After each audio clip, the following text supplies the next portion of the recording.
Manifest!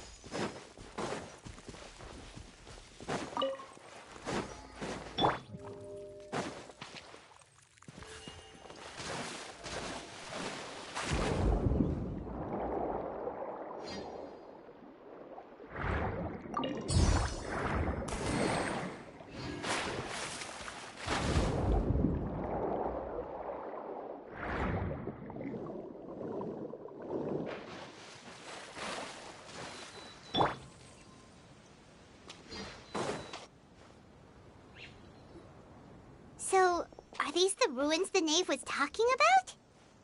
Whoa, talk about old. They seem to be pretty ancient, all right. Let's go in and have a look. Just be careful.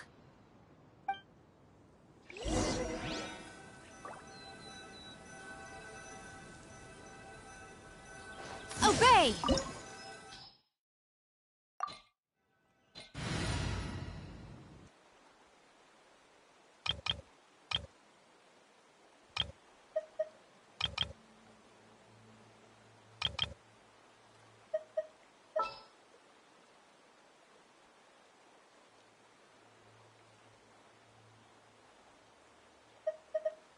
Take heart.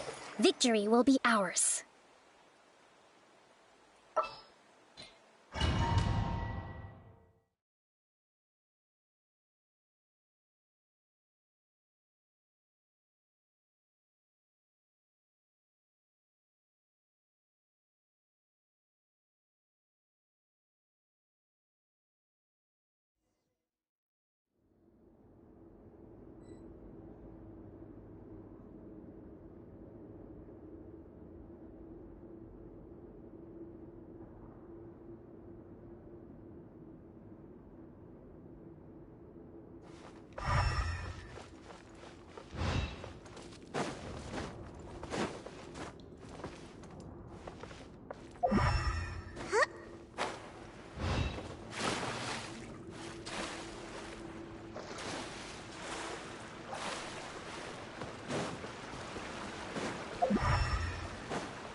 A process of elimination. Here you are.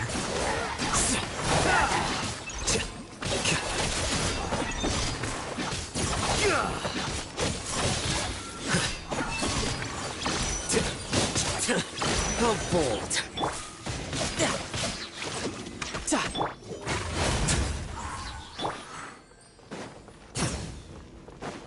Let's move out.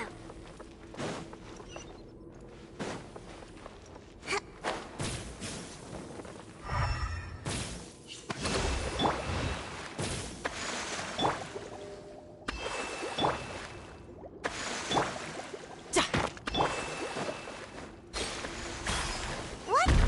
Over here isn't safe.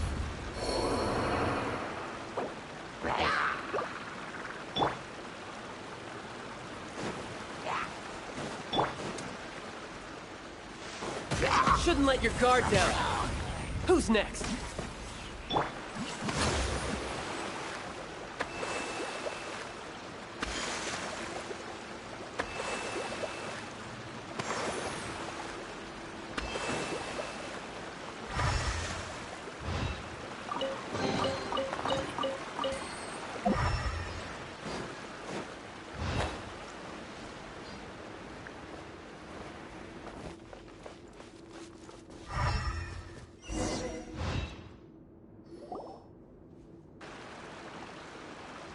This place has also been contaminated by primordial seawater.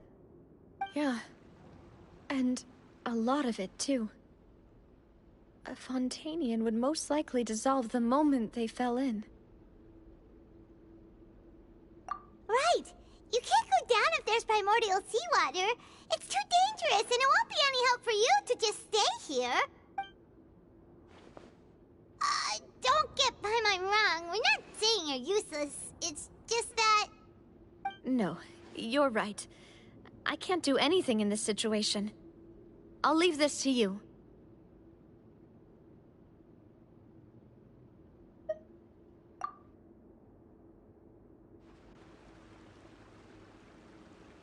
That complicates things. Maybe the only way left is forward. In that case, do you want to wait for us here? The water levels here are unstable, and there's a chance the water will rise. So, staying here wouldn't be safe either. I'll go together with you.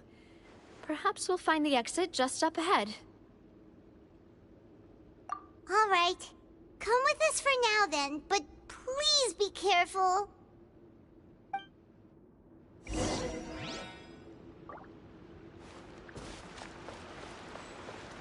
Oh no, it's a dead end! Let's try climbing over from the side.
There's something wrong with this bridge!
Demoiselle?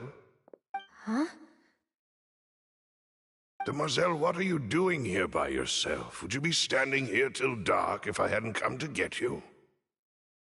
Maybe she just wants some time to herself, Maloose. Oh, was I sleeping? Yes, it would appear so. I must be tired. That's quite possible. However, you were the one that suggested we go out for a walk. Oh, right. I nearly forgot. It must have slipped my mind when I dozed off. I haven't had a nap today yet. Have I? This is a familiar feeling, yet something's a little strange. Is something the matter, Demoiselle? Oh, no. No, I'm fine. I was just trying to recall why we came out for a walk. Do you remember Mr. Giverny? He'd requested our help before with foreign merchants who had a debt dispute with him, and we'd resolved the matter not long ago. We were headed to see how things were going with him at the moment. Ah, right. Yes. I remember now. Oh, Miss Navia. Ah, Mr. Malus. And Mr. Silver, too. It's good to see all of you. How have you been? I've been great. Thanks to your help, those bothersome merchants finally realized that I wasn't the one they were looking for. Why, I wasn't even the guarantor for that person. They were knocking at my door day and night. Even my neighbor, Obina, was getting fed up with them. Sometimes force is required to calm someone down and get them to listen to what you have to say. That's right. Oh, by the way, Burnett, what was it that you wanted to give to Miss Navia again? Oh, yes. One moment, I have it right here. Miss Navia, these are some flower seeds that I prepared. Please take them. They're a very good variety, and they'll become very big and beautiful once they bloom. I don't know what we would have done without your help, so this is a little token of our appreciation. I hope you won't refuse. Ah, did you cultivate them yourself? Thank you so much. I'll certainly take them. Malus, we do still have some empty flower pots at home, right? Why, we can have as many pots as you'd like, demoiselle. Perfect. In that case, we'll swap out some of the decorative plants for some of Mrs. Burnett's flowers.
Very well.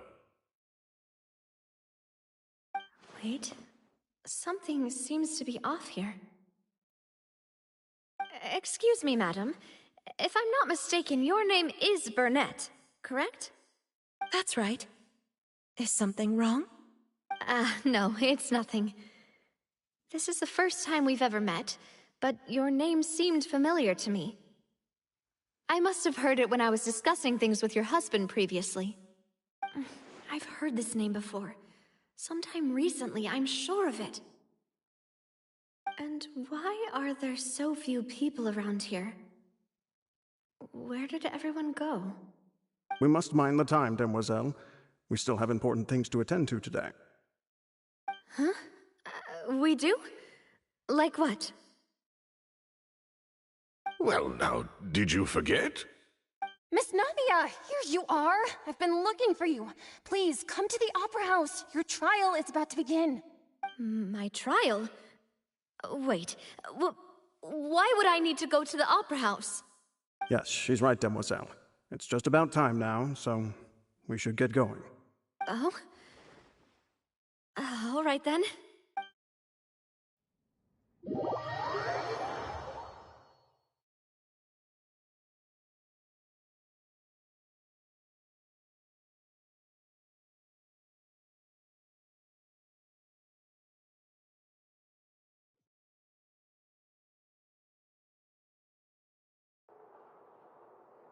Look, it's Navia!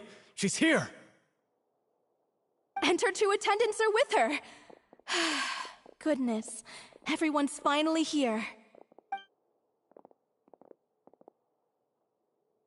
There sure are a lot of people here to see the trial. And they all seem to be oddly excited about something. I even know some of these people. Karina, Desiree, Joyville, Jolien, Essen. Why are so many people here? And why do I have no recollection of this case? And as for the judge... huh? Where's Monsieur Neuvillette? Please sit in the defendant's seat. Don't worry, Silver and I shall accompany you. All right. But are you sure you can stand behind me? Typically, it wouldn't be allowed, but today is an exception. Hey, what kind of place do they think this is? Come on, do they have any idea what they're doing? Seriously. Enough with the whispering! Could someone please tell me where Monsieur Neuvillette is?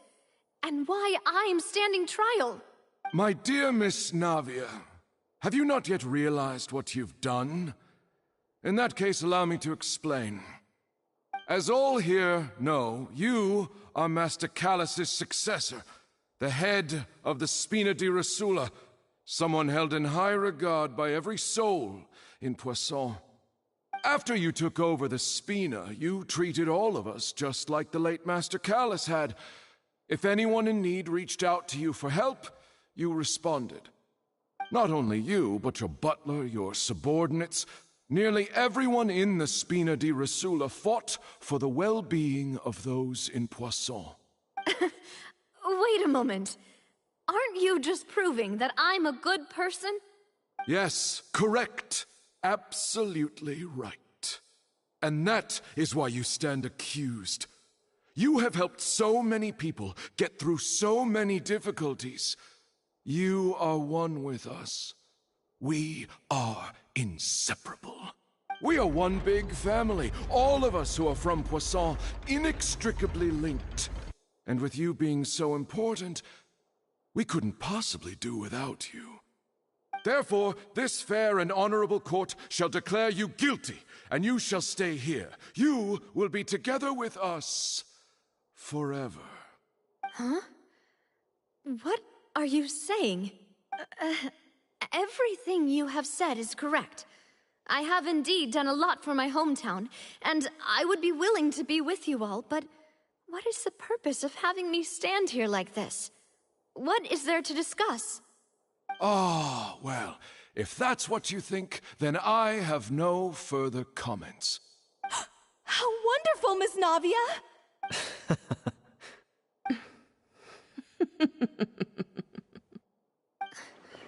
I know all these people. Why are they laughing?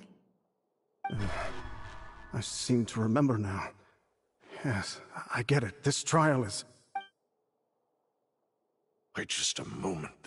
This isn't right! Malus? What was that, Mr. Malus? Our conclusion is very clear and unanimous. Let the court judge her now. She's guilty! Stay here, Navia! You're one of us! Demoiselle, don't admit guilt. This trial means to keep you here forever. I wish to exercise my right to defend Our Lady. Mistress Ronville, you only know of Navia's goodness, but nothing of her utterly independent mind. She was born a free and independent spirit. She has never been tied down by anything. Indeed, even the death of Master Callus couldn't stop her. Her actions cannot serve as proof that she identifies herself as part of any group.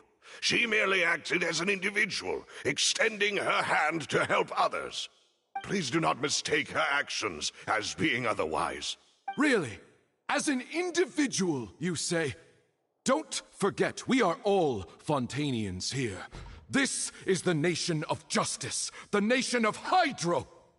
Even if Miss Navia only voluntarily rendered her assistance, that doesn't change the fact that her beautiful soul must return to everyone. Water accepts all, blends with all. It will surely accept her kindness. Everything is measured here in the nation of Hydro, and in the end, everyone shall meld together. Thus, when a unanimous opinion emerges, that opinion represents justice. Now I speak for everyone.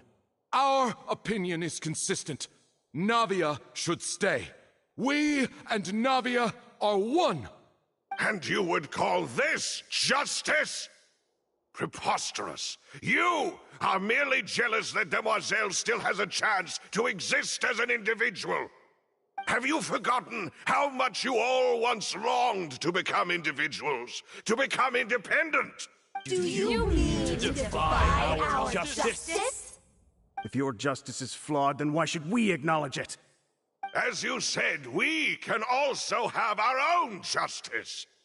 Silver and I shall defend Demoiselle. And that is how we will enforce justice.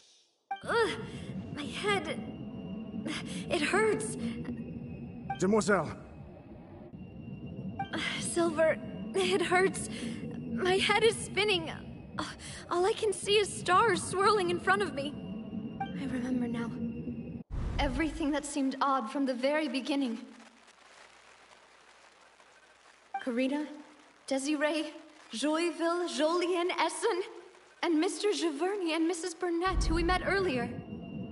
Even Malus and Silver. I don't want to admit it, but they're all dead. Don't be afraid, and don't admit guilt. We will protect you to the very end. Absurd! Who are you to say that she cannot be judged? We are the majority, and in the nation of trials, the majority is absolute justice. We are the will of all. Don't let them escape! We shall keep Navia here with us! Mr. Malus and Mr. Silver, must you be so stubborn? How could the two of you possibly hope to stand against the collective? Do not resist. This judgment is fair and just. Navia belongs to us. After all that happened, she should not be left alone in Poisson. What are you saying? No more excuses! He says we're jealous. Jealous? How could she possibly be an independent individual? What's with these people? Who's jealous of her? She belongs to us! Miss Navia, she... Silence! That's...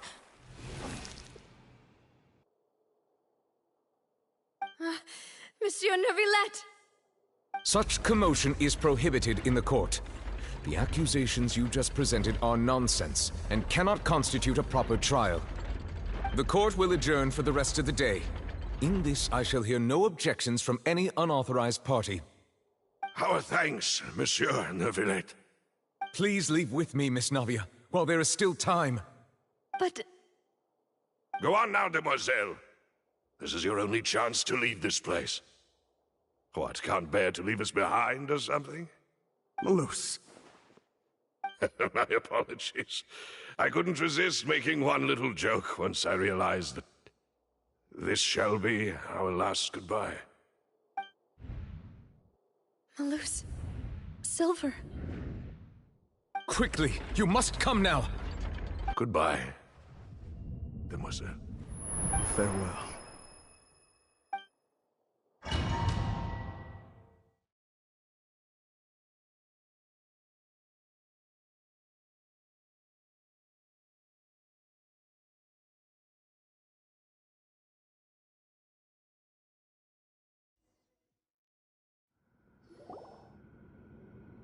No, wait! Just a second! Navia? You're awake. Good.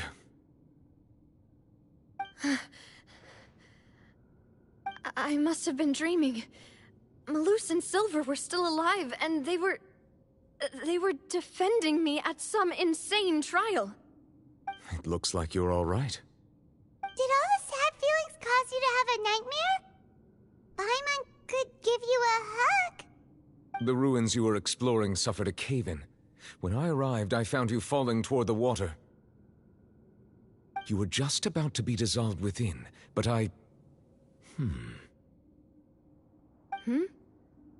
What is it? I think I saw 2 Oceanids protecting you. It was only for a moment, perhaps even a fraction of a second, but they gave me the chance to retrieve you. Were it not for their intervention, I would not have been able to rescue you before your consciousness dissipated. Wait, did you say Oceanids? You mean like what happened with Vache? Perhaps those 2 Oceanids were the people you saw in your dream. I always told them that they didn't have to protect me. To think that they'd keep doing so even after death. Please come with me.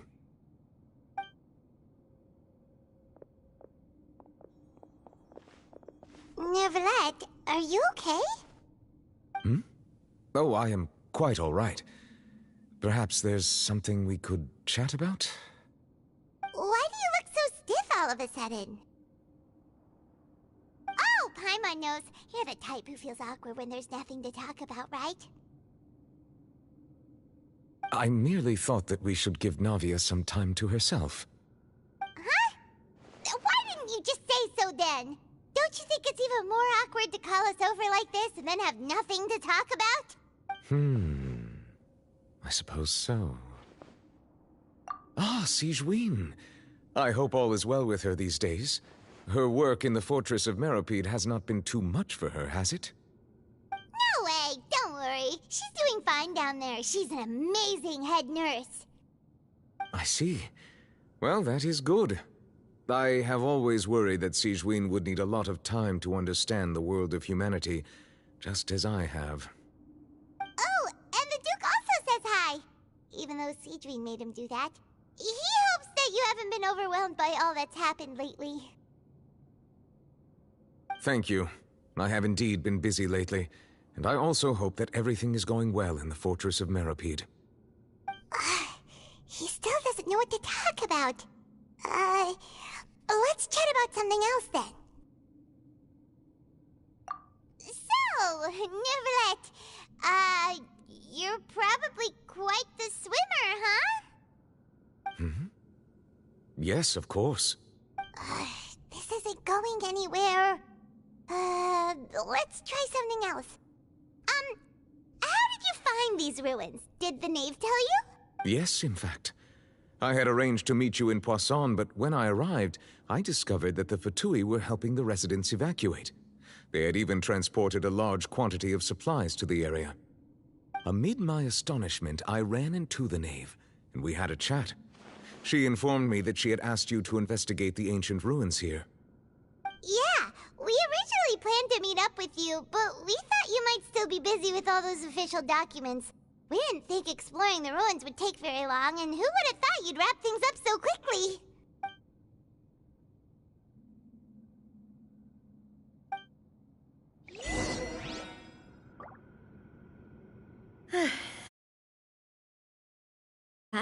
I'm feeling much better now. I guess we should get going again. Will you come with us, Monsieur Neuvillette? Yes, if you wouldn't mind my company.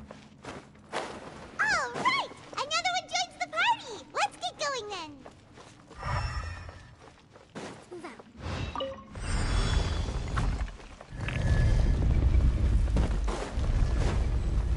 Allow me!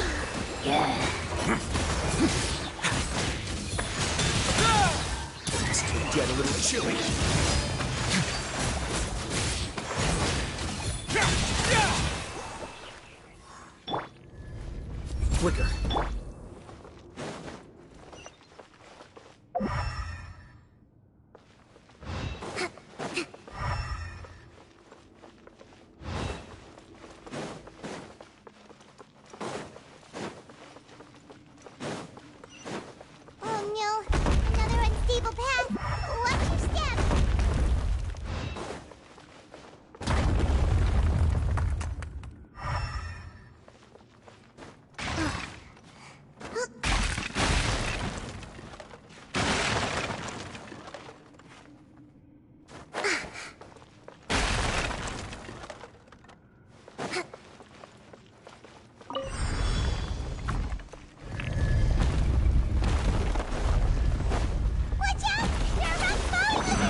cool. Face your guilt.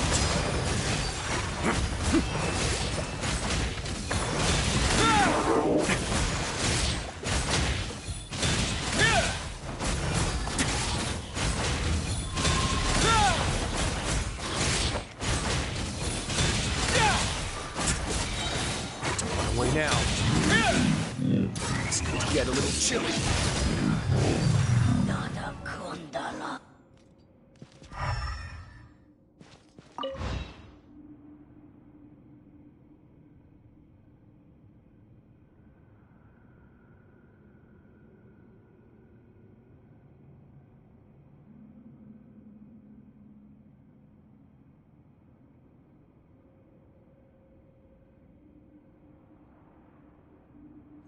A moment, please.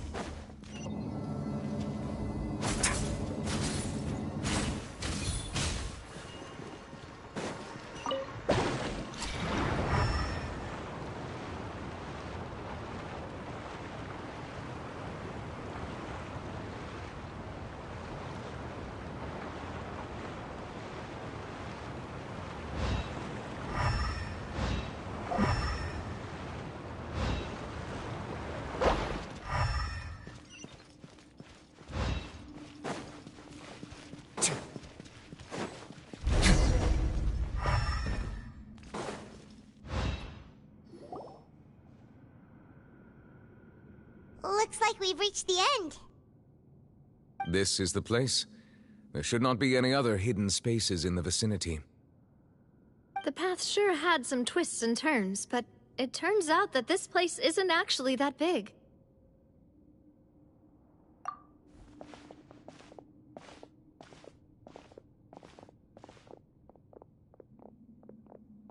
Stone slates? It seems like they were put here as an offering. Could we take them down and have a look? Perhaps we should just leave them be for now. There are 4 locations in total, but only 3 stone slates. The slate that should be in the first empty spot is missing. The surrounding walls also show signs of damage.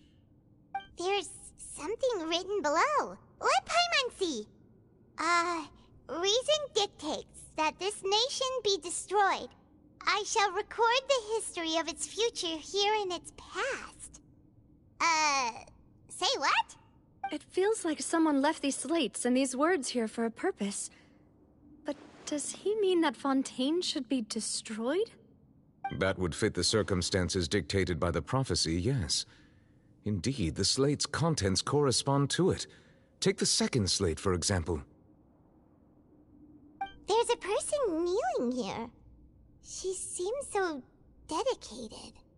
And there's a whole bunch of other people behind her doing the same. She's facing this... what is this? Some kind of island in the sky?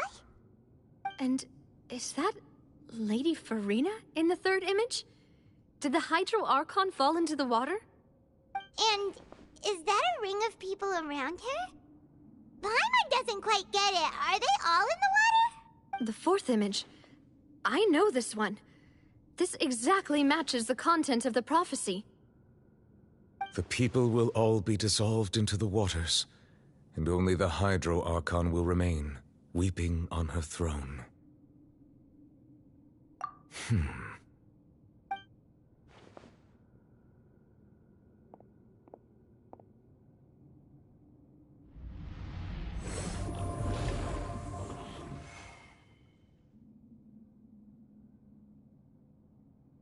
More information should be hidden in these slates, but I fear I cannot easily uncover it, most likely due to us missing the first slate.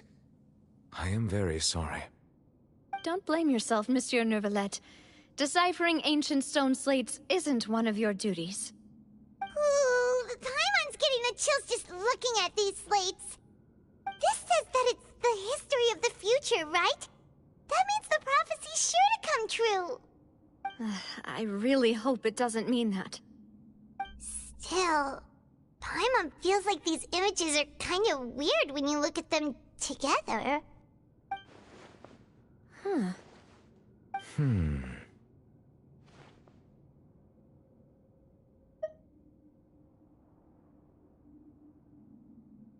That's right! If the images are in chronological order, shouldn't the fourth, the waters drowning Fontane, come before the third, where the Hydro Archon herself falls into the water? And yet the order is reversed here.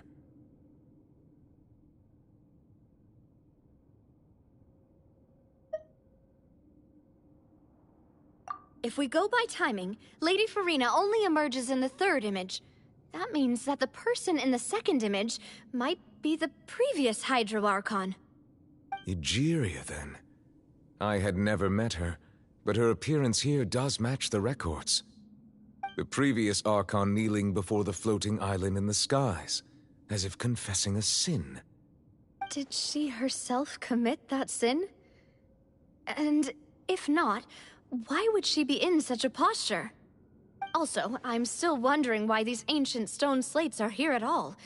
Judging from their contents, could this place be the origin of the prophecy? But who would have created these slates and left these words here? It seems that any further clues will have to come from Farina. In that case, there's no time to lose. There's nothing else to be gained here, so let's head back first. Yeah, we better get somewhere safe for now.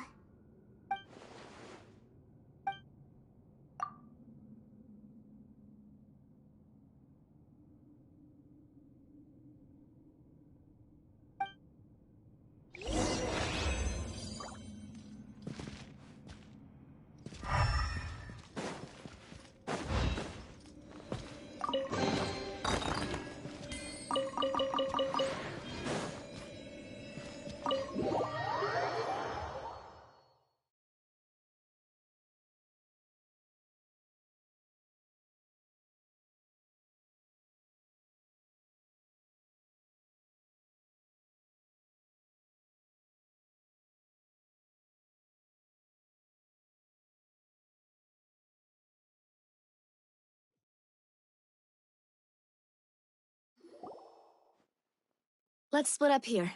I'm going to check on what's happening with the Spina. You know how it is.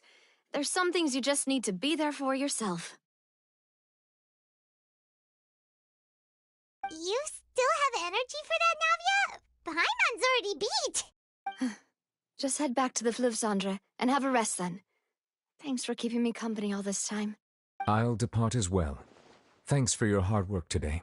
Rest well, everyone. Traveler, I will go talk to Farina tomorrow morning to ask about the stone slates. I'm sure that you're concerned about this matter as well. If you have time, drop by my office. I will share the results of our discussion with you. Are you really gonna talk to her about this directly? Will that be a problem? Paimon's getting a little scared now that it's come to this. She has long been harboring secrets and will not give them up easily, which makes it all the more my duty to ensure that she understands the present situation. Alright, we'll leave it in your hands then. You're probably the best person to talk to her anyway. I will be carefully considering my words tonight. Traveler, Paimon, our safe house at the Fleuve is always open to you, as ever. So please don't think you're an imposition. Alright, I'll be on my way then.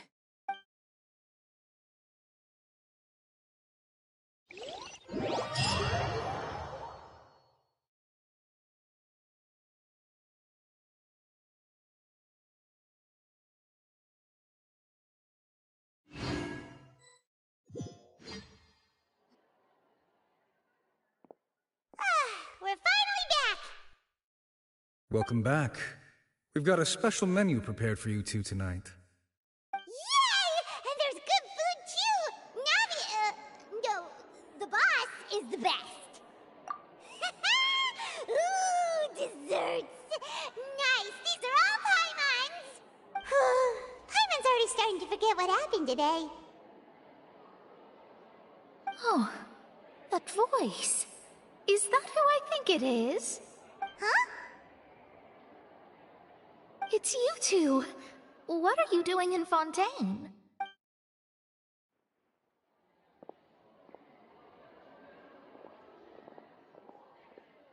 Mona?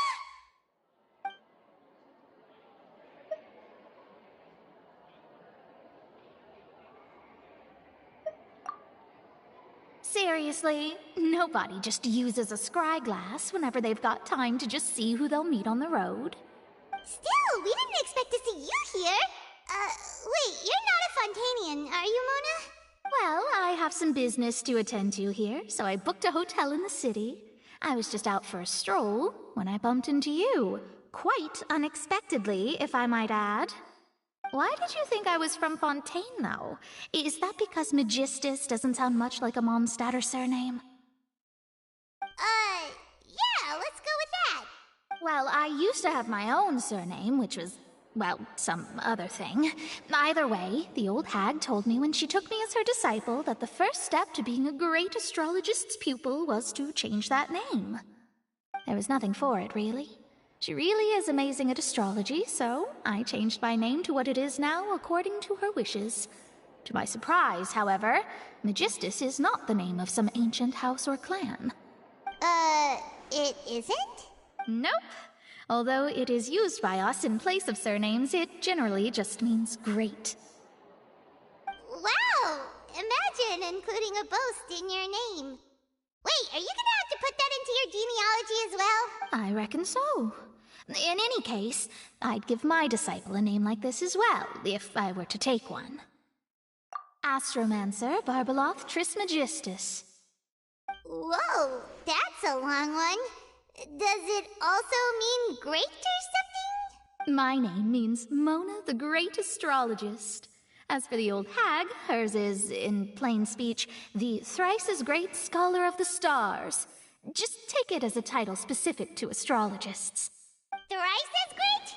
That's so petty. I know, right? That's just how she is. She used to call herself Magistus, actually, but once she took me in, she changed her name to Trismegistus. Talk about excessive. Magistus is thus the calling card of our school, so to speak, which makes it about the same as a surname. It's all right if you don't get it. You can look... That sounds terrible! But anyway, you're not Fontanian, are you, Mona? You're from Mondstadt, right? Well, I was born in Mondstadt, yes. My parents migrated to Dornman Port, and I traveled with the old hag for a while, after which I settled down in Mondstadt City. Oh, that's a good thing then. At least we know you won't be dissolved by Fontane's waters. Speaking of that, I'm sure you're aware that a bunch of things have happened here in Fontane, right? I know you're not a local, but I'd avoid getting too close to any water that looks strange all the same. There's something ominous about it. Well, the water, I mean. That was the main reason, yes. Just a while back, the Steambird invited me to take part in a panel and speak about the circulation of the prophecy as an astrologist. The invitation was sent quite early on. I don't think anyone expected Fontane to be in this much trouble. What do you make of that prophecy, Mona? Just tell us what you think as an astrologist. Your word would go a long way to make things more certain and less scary. What I can tell you is that I'm an astrologist, and that this prophecy concerns the fate of Fontane, even that of Altivat. Ascertaining this is akin to reading the fortune of the whole world. I'm afraid that this is not something that just anyone can do. If I could do it, you would no longer call me an astrologist, but a visionary. But on the flip side, the prophecy is so huge and powerful that it must surely come from a powerful visionary. Its contents involve the fate of the world. Disregarding it would be a mistake. A visionary? Sounds really powerful and all, but does such a person really exist? Of course.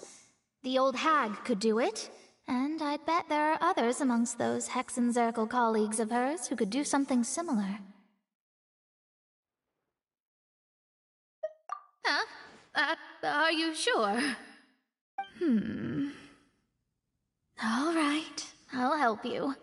It isn't often that I see you with such a serious look on your face. I'll tell you once I hear back from her. Thanks, Mona! You're amazing as always! Oh, well, this is something only I can do after all. So yes, your praises are quite welcome. That's the greatest of astrologists for you! Of all the people we know, you know the star's the best! That's the spirit. Oh, sorry. I came to see what all the commotion was about. If there's anything you need, do not hesitate to inform the Spina di Rosula. Oh, whoops. Guess we were getting a little too carried away there. Well, I'll go tend to my own business now. If I receive any news, I'll be sure to come find you two again. And there she goes, quick as rushing water. And here we are with the Spina guy giving us suspicious looks.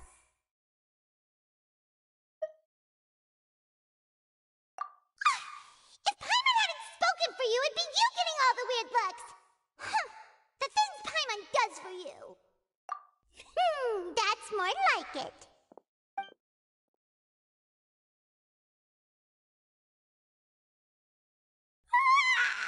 Good morning. To be honest, Paimon's still feeling kind of sleepy. But it's time to get up, Traveler. We agreed to go see Neuvillette, so let's pack it up and get going.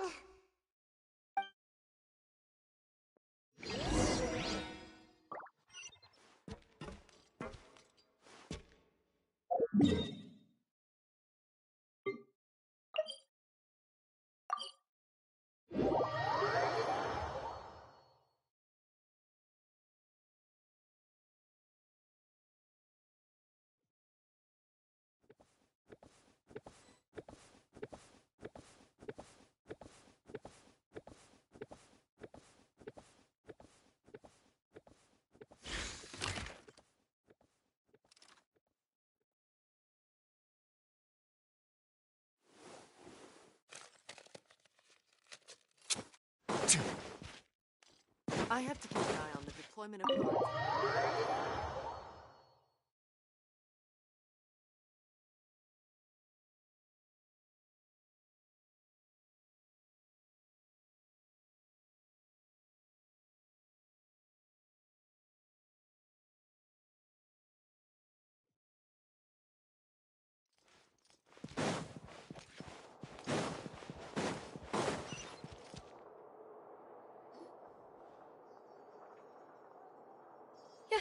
You're here! Finally! Is something wrong? Monsieur Neuvillette and Lady Farina, they seem to have gotten into a dispute. Please go see for yourself.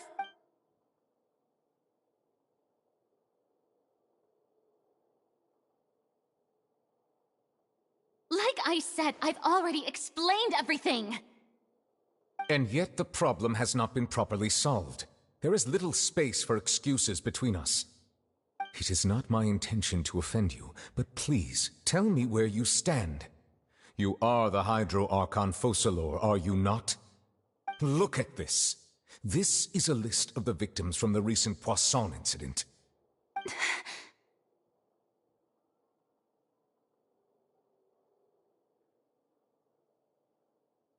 You mean... they're all... We did not arrive in time to avert this disaster, and I will not have it happen again. I will say this once more. You must tell me everything you know. Yesterday, I found 3 stone slates in some ancient ruins near Poisson. Do you know anything about those? Seriously? You're questioning me like this is a court case now. I don't know anything about that. But... you found them in some ancient ruins, you say? That's correct, which is why I came to ask you some questions. There should have been 4 slates, but one of them was missing. The other 3 feature different images that seem to correlate to the prophecy. The prophecy? The second of these slates depicts the previous Hydro Archon Egeria kneeling before a floating island in the sky, as if confessing something. Do you know nothing of this either? I don't. I've never seen such slates. I'll ask you again. Do you really have no information regarding the previous Archon? My deciphering of the slates indicates that the Hydro Archon Egeria once had to confess to, or apologize for, a certain sin. If anyone would know about it, it should be you. All gods don't have the same secrets, you know. She was herself and I'm me. Is it really so strange that I know nothing? I understand your concerns, but I'm sorry. I just don't have anything to tell you.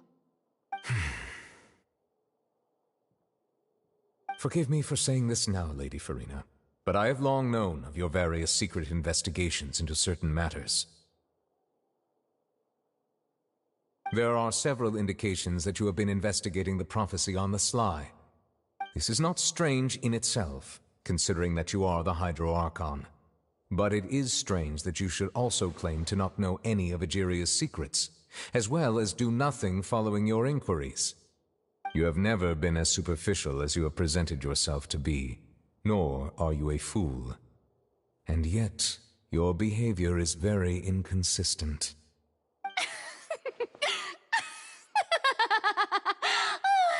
So you've been watching me all this time, have you? I didn't think you were that type. You... Well, since you know about my secret investigations, then you should know I'm actually working to take care of it. There's no point questioning or suspecting me. You're the Eudix, but you're still my subordinate. You should be following my lead. Just trust in me, your Archon, and do as I say. Never mind whether you can truly convince yourself to or not. It'll all turn out fine. That's all I have to say. We do not discuss this matter again. Oh, the opera's about to start. Toodles!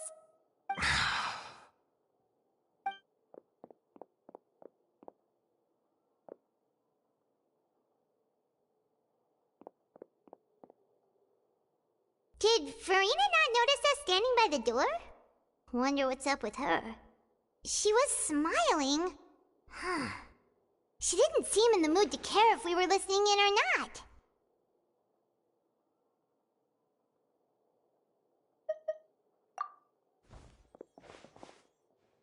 I assume you've been outside for a while now? Oh! You noticed! Seems Farina didn't even realize we were here. She was in a great panic, though I cannot discern the reason. Our discussion reached impasses time and again, a state of affairs that we cannot allow to continue. Still, I do not understand. Dialogue is the basis for understanding, so why did she keep refusing to engage?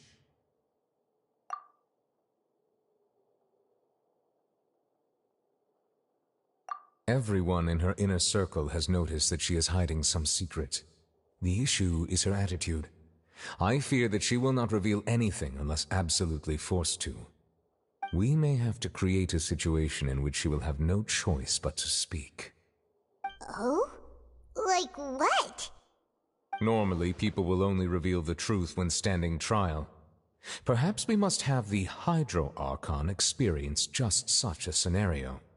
But Farina's seen so many trials, and she's really good at dodging questions. How do we make sure that she won't just slip away at the first chance she gets? We will need to consider this thoroughly, join forces with various parties, and then do what we can. If at all possible, I would prefer to recuse myself from this affair, but we must prevent the prophecy from coming to pass. This may be cruel to her, but all Fontane is in crisis. The information a god possesses is too precious, and so we must take a chance on this. But who will lend us their aid to do such a thing?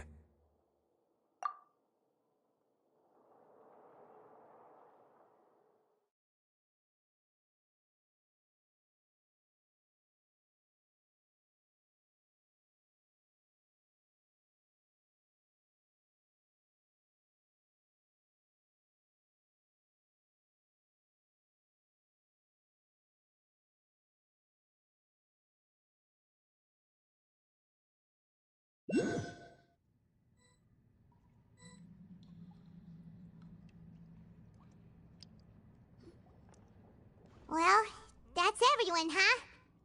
Speaking of which, it was pretty smart of you to think of hiding here. Poisson was just involved in a disaster, so it's presently devoid of people. That naturally makes it the best choice. And here you are drinking tea like it's the most natural thing in the world, huh? That's what families should do. Sit and enjoy a leisurely time together. It's nice to enjoy tea here, you know? Care for a cup? Lend me your ears, everyone.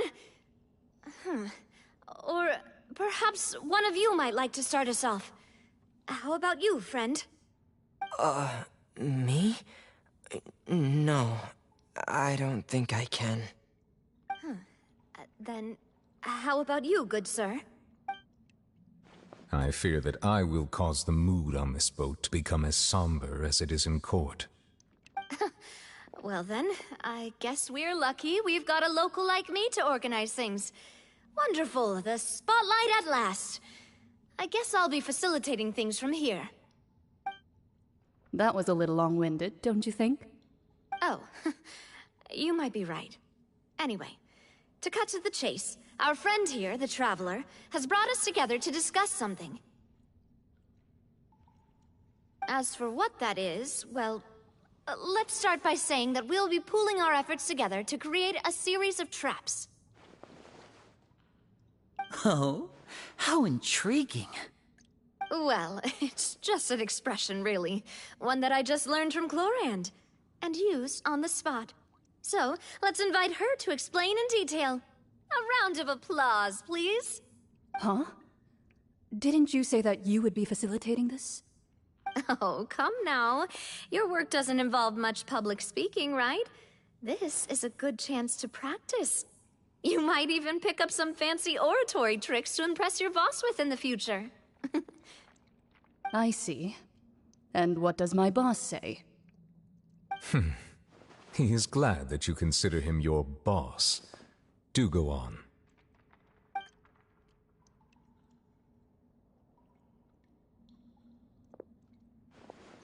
In that case, do any of you have experience hunting? Not that I recall. Fremine and I once used a wooden stick in a basket to catch wild rabbits when we were younger. As for Lynette, oh, right. You were sick that day, weren't you? I've also gone diving to catch some fish before. Does that count? I'm afraid not. You may or may not have heard, but Fontane once played host to a group known as the Marechaussee Hunters. Though that was their name, they did not hunt animals, but rather various monsters left behind by the ancient dynasty of King Remus. Today, Fontane's monster population has already thinned greatly, so the hunters have blended back into society, taking up arms in other lines of work. They even left a unique methodology of hunting in their wake. A trap comprises of the following components: bait, a trigger, and a containment device. Sometimes a lethal implement will also be necessary to deal with the prey. So, if we were to build a trap together, right now, what would you choose to build it with? For me, I would prefer something basket-shaped. Pigeons and rabbits will see the bait and naturally enter the snare. Our line of work requires a deft hand, and we're some of the best in the industry, so you can count on our techniques. You used some of those techniques while moving the people of Poisson, didn't you? My subordinates mentioned that you even performed some magic for the bawling children. Yes, and I even managed to gather some intelligence in the meantime. I'm quite the multitasker if I do say so myself. I'm afraid I can't claim that as my strong suit. I prefer more stable methods, like placing bait in the water and waiting for the fish to come within reach. That's the kind of method I would count on. Calm and steady. Exactly the kind of person who would catch loads of fish. And I can be their assistant. With discretion, I'm sure. I'd probably use some sort of mechanical animal. Papa once bought me some small clockwork squirrels, mice, and such. When placed in the forest, they can attract others of their kind. I remember that you liked those too, didn't you? I did. And that would be a good way to go about it. If they're realistic enough, animals of the same kind will follow them all the way to the trap. What about you, Monsieur Neuvillette? I fear I do not have any related experience. That makes sense. You usually solve problems directly, without the use of any such tricks. But I do have one more question for you, Monsieur. If we were to create a trap now, How would you design it? I would like for it to be effective, but bring no harm to the prey. A more gentle trap would be ideal. Kind, as always. However, our intention doesn't necessarily change the containment device and the type of implement we need. If we wanted to kill the prey in one strike, we would need a powerful implement. However, that also goes for prey that must be captured and safely contained. Wait, why's that? Only a hunter who's a true expert at subduing their prey can snare it without harming it. The line that divides life and death is often exceedingly thin. So are we going hunting together? Huh. We hadn't thought of seeing ourselves as hunters. It kinda works, but maybe it's still not the best metaphor. If our means of capturing and dealing with our prey is to put them on trial, then the hunting metaphor is actually quite accurate. But we shall require much more courage than any hunter to judge a god, a being whose seat is an exalted throne. Oh, so that's what's going on. Sounds very interesting.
Add as. Thank you for Add as.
days, hasn't it?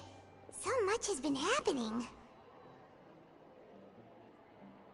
Paimon didn't think the meetings would go on for so long, but everyone seemed pretty fired up, huh? Paimon thought they'd be at least a little frightened. Well, Fremine was, now that Paimon thinks about it, but everyone else just looked a little surprised.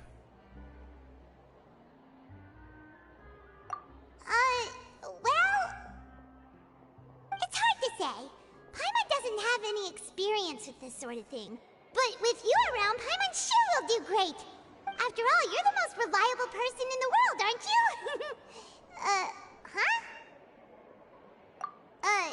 Did you just pour some tea? Paimon didn't notice you doing that at all. Then what's that? Paimon's never seen that cup before. Don't be frightened. I'm just joining you two for tea. I merely refrained from saying anything till now. Who's that voice? But there's no one here. Ah, have you forgotten me already? Wait, you are familiar. You're the voice we heard from the sky in Sumeru. The voice from the sky, I fear that description is wrong. Though, not completely wrong. You're feeling lost now, just as you were feeling previously.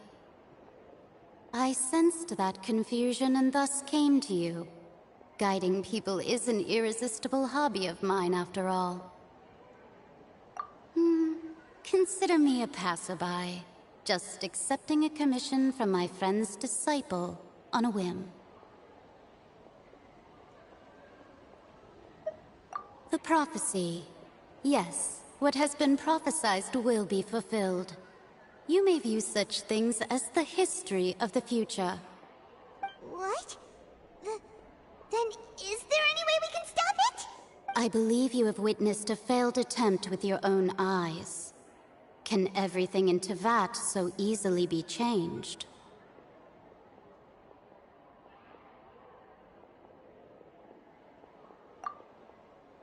Ah, so you've caught on. Just as prophecies are usually only the future as seen from the perspectives of the gods, could things be happening in hidden corners where the gods' gaze does not fall? Are the things that you shall see different from the fate that the gods perceive? What is she talking about? It all sounds really impressive and important and stuff, but it also sounds kinda scary.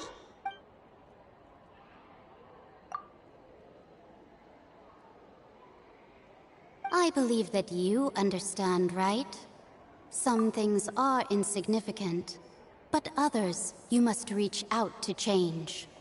Ultimately, fate shall serve as your only guide, no matter what will happen in Teyvat's future. This was good tea, by the way. Thank you for your hospitality. Well, that'll be all for today. The voice. It's gone.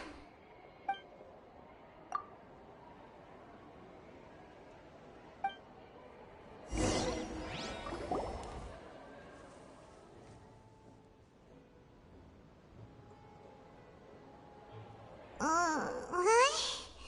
I want to hear someone talking.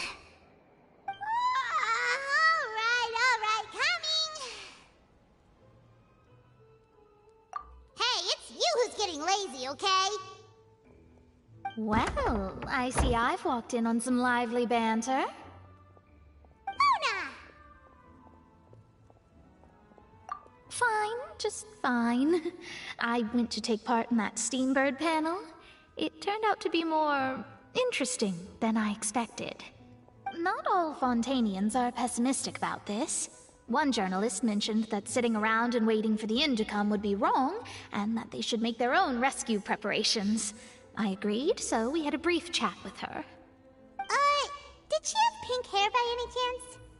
Why, yes! It was Charlotte. You remember her, right? That daredevil journalist? I'm in full support of her view. Prophecies are very important, but how can people allow their lives to be commandeered by just a few words? That's right! Paimon's glad to hear something sensible for once. Ah, yes. About what we had discussed before. I did try, but I'm afraid I couldn't reach the old hag. I'll try again tonight, but I wouldn't get your hopes up. Huh?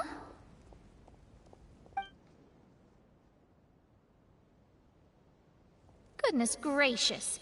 Are you serious? She said that even the god's gaze has blind spots. Pretty bold if you ask Paimon. Most people would believe the gods to be all-knowing, right? The Hexen Circle members are certainly anything but ordinary. As for the mage named N, the old hag has mentioned her a few times. She said that N's sense of direction is incredible, and that she loves guiding those who are lost. But I've never met her, and if she were still alive, she'd be... well, suffice it to say that the hag's at least a few hundred now, and N's been around for longer than that. Whoa. The Hexen Circle sounds like a scary group.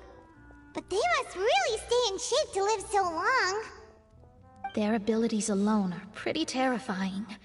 If she came to see you personally, then the problem you're facing must truly be of great importance. Well, it's not like Paimon could understand anything she said. Yes, she was quite cryptic, but I suspect she means that there is still a way to turn things around. She didn't say when or what that would be, though, so... perhaps it is something that you cannot know right now.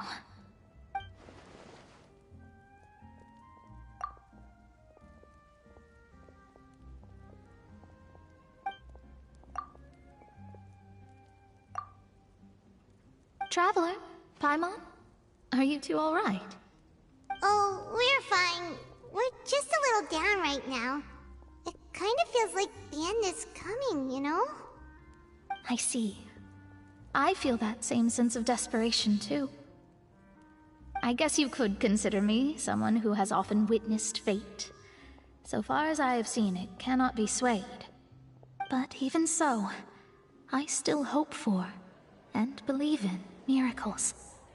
Astrology is eternal and rational, but fate may not be. It is cruel, but it can also be beautiful. Perhaps that's what En was trying to tell you. Not to lose heart, and to believe that what you are seeing playing out before you is not yet set in stone. I did originally think of steering clear of all this, but I couldn't. Even if this is all futile, I still wish to help everyone. If we don't struggle to the last, then how can we face the end when it comes? Huh. You do have a point. There I go, talking about astrological principles again. Sorry about that. The moment I start talking about work-related stuff... I need to get going. It was worth trying to comfort you, even if only a little. I believe that you'll help those who are struggling in the same way I did. I suppose that might be why we always seem to meet by coincidence. Paimon feels kind of moved by what Mona said. But also kind of sad, too. Hey, Traveler. Paimon suddenly feels like going outside for a walk. Let's go. Let's walk around the city, shall we? There's a few spots we always like to walk by.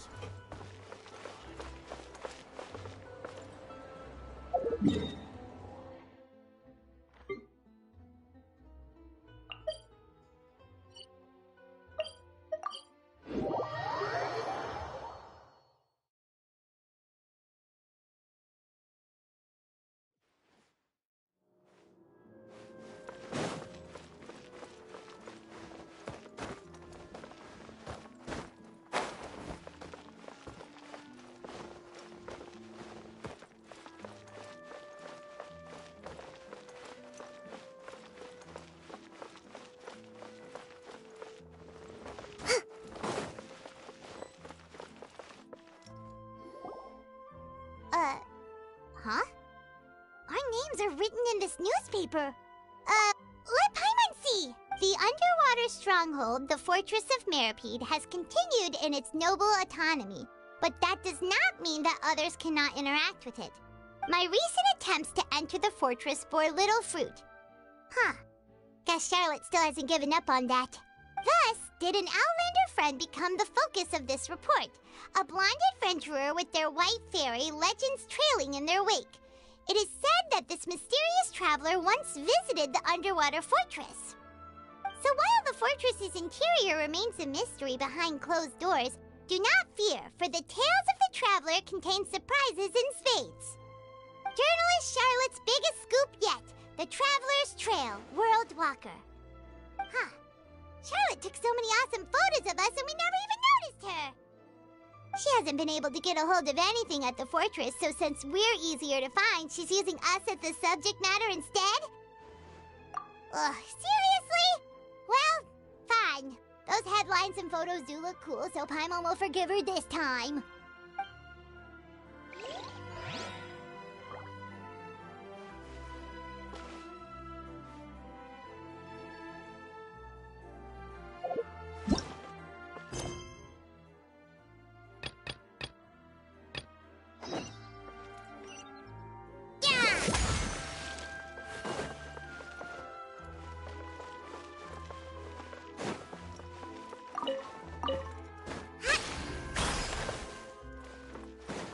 Let's move out.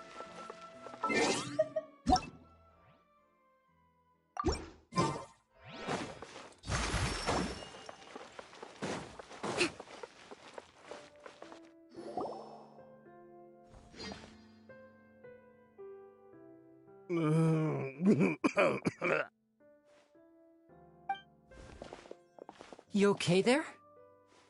Who are you? Oh, it's you guys. Don't worry about me. I must have had one too many. I just need to ride it out. I say way too much back there, didn't I? Yeah, I nearly talked myself into complete financial ruin.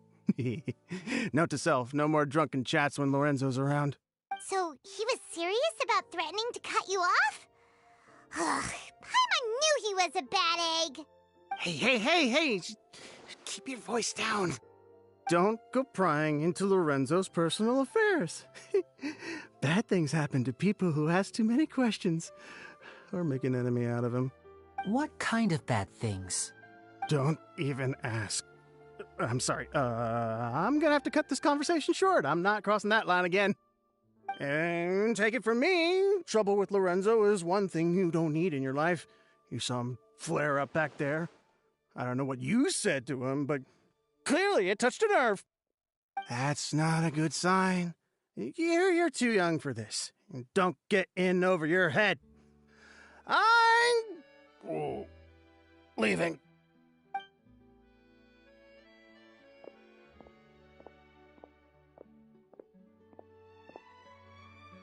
And there he goes.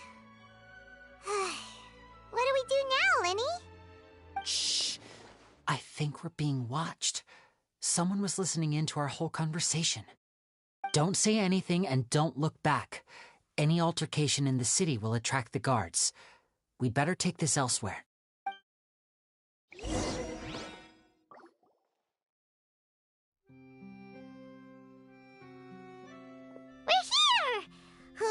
Paimon's hungry. Should we go in and get something to eat?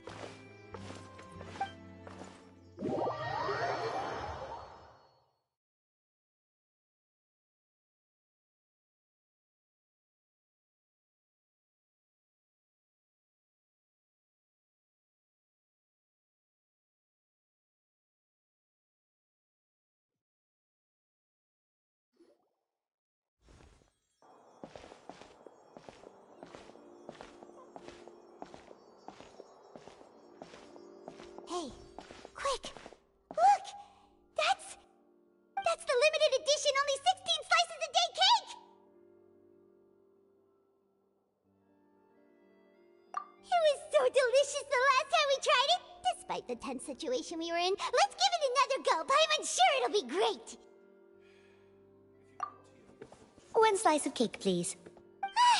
Someone showed up after all! Oh, wait, you're the one from the Palais Mermonia. Oh, are you here to buy cake too? It seems Monsieur Nervalette was right. You really can eat. Wait, did he really say something like that? That's right.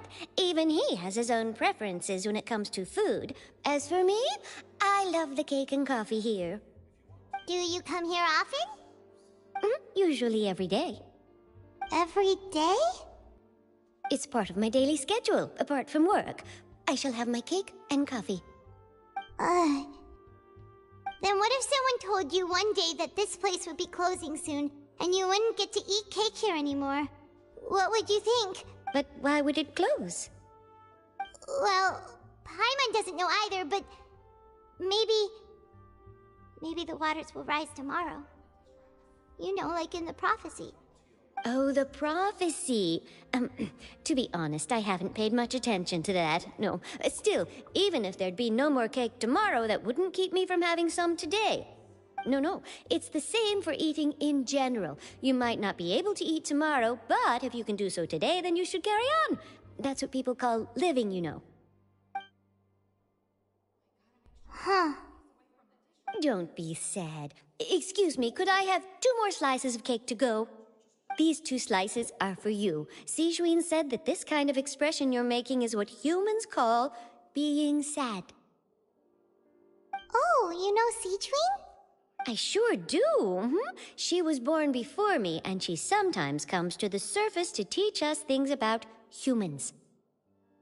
She said that humans are creatures that are saddened easily, yes, and you can only lift their spirits by feeding them delicious food. So please try the cakes here.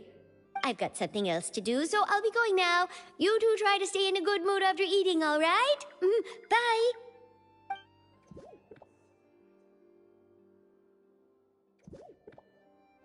And there she goes. All right, let's dig in. Paimon's sure this cake will be delicious.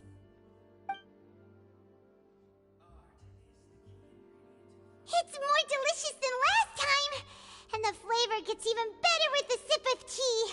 It sure would be nice if we could come again tomorrow. Sure would be nice if we could always eat delicious food here. This is about what you want.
Good morning. Xavier said yesterday afternoon went well. Yeah, and how about you, Ayaka? What were you up to yesterday? After we split up, Ayato went to see Udex Nervilette at the Palais Mermonia. I was originally thinking of going with him, but he said he could manage it himself.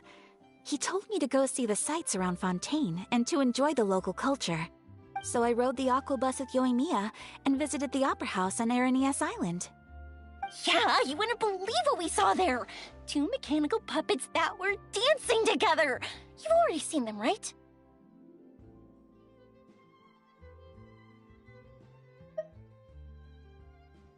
Yeah, those 2!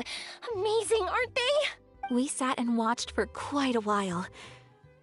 It was mesmerizing. Like we could keep watching them forever. Oh, it was the same for us the first time we saw them, too! Afterwards, we went swimming at the beach! Well, diving, to be exact. It was the first time I ever breathed underwater! I held Ayaka's hand and we counted down together. 3, 2, 1, and then splash! We were beneath the waves. We cannot Just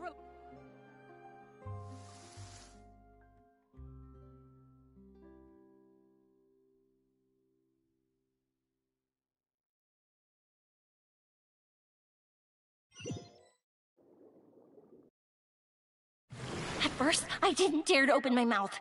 But once I couldn't hold my breath any longer, I decided to take a big breath in. Turns out the water wasn't as salty as I imagined. It didn't really taste like anything at all.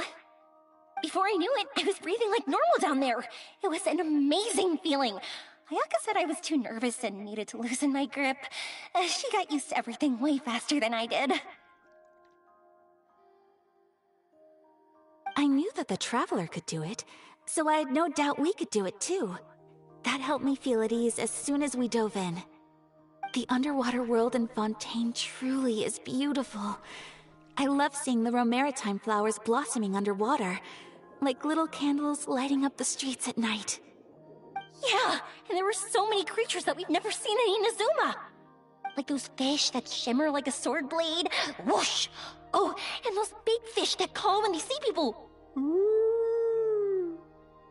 Oh, you mean Hunter's Rays and Blubber Beasts. I just love the name Blubber Beast. Just wait till Pops and the others hear about this. They probably won't believe a word I say.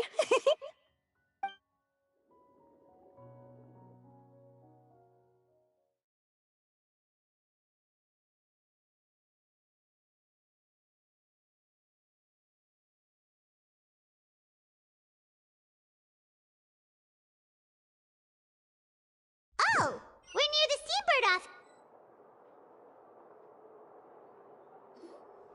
Yoimiya was down there for quite a while.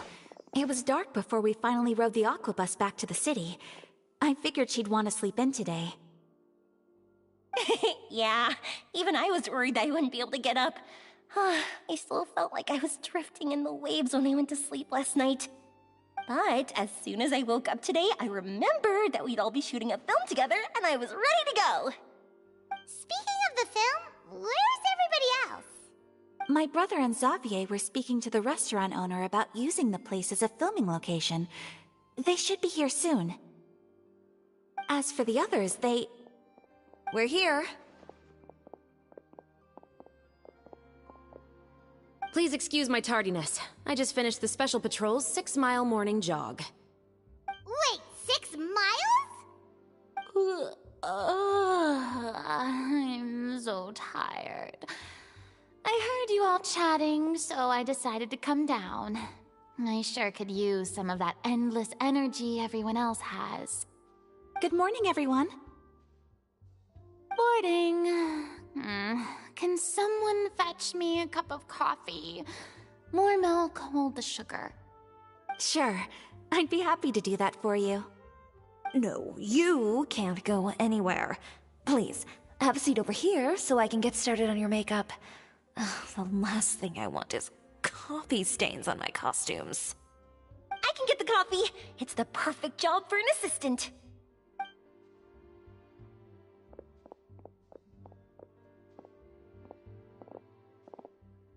So much energy.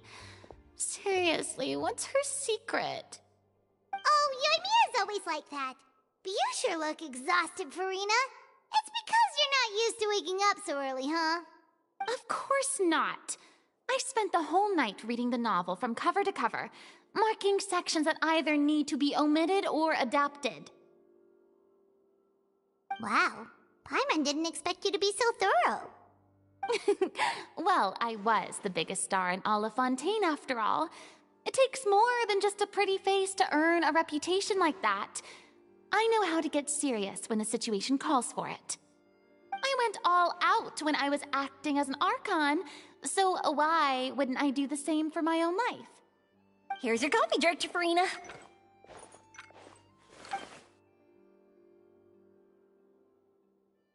Oh, thank you. The sound of being called director and the aroma of coffee feels almost as refreshing as hearing the birds chirping in the morning. Oh, it seems everyone has managed to arrive on time. We've reached an agreement with the restaurant owner. We are free to use the second floor to shoot our film. Really? That's great! He is really looking forward to our film, and hopes that providing his restaurant as a filming location will attract more customers. Well then, Mr. Xavier, I'll leave the rest to you. Okay, thanks. First, I'd like to introduce our new members. This is our prop manager, Veronique. She'll be in charge of all the film's props and items. And this is Bonneau, our lighting technician. He'll be in charge of lighting and illumination to set up each scene's atmosphere. Wow. Sure feels like we have some real professionals joining the crew now. First of all, please allow me to first express my sincerest gratitude to everyone in the crew. When my investor informed me yesterday that he wouldn't be able to provide the funds, I really thought that this was the nail in the coffin for this film. I had no idea that I'd find so many people willing to help me on such short notice. Thank you. Thank you all from the bottom of my heart. No need to be so cordial, Mr. Xavier. We're all honored to be a part of this. Your works made a profound impression on me when I saw them back in Inazuma. I am sure that someday, this film will be remembered as a prime example of cultural exchange between Fontane and Inazuma. Yes, the story is the reason I agreed to join. I can't bear to even imagine what this film would look like without the very best director. Anyway, I would like to make a promise to everyone that as the producer of this film, I'll do whatever I can to ensure that everything goes as smoothly as possible. This is not just my film. It also embodies the thoughts and feelings of every person here, as well as the endless effort we are about to pour into it. So, without further ado, the Two Musketeers will officially begin filming now! You may take it from here, Director Farina. All right, listen up, everyone. The first scene takes place when the two young musketeers are living at the Baron's home, still unaware of all that is about to happen to them. We'll need props and lighting to set the scene. Our lead actors can go get their makeup done, and extras, please take this time to go over your positions. Whoa. Seems Farina's really kicking things into gear as the director. Is everyone clear? I don't want anyone traipsing around the set like umbrella finches. All right, cameras will start rolling as soon as the set is ready. Let's make a film that'll make some serious waves in Fontane. Not the kind of waves that drown people. I mean, the good kind of waves. Seems like she's still a bit traumatized by that. Anyway, let's go see if there's anything we can do to help.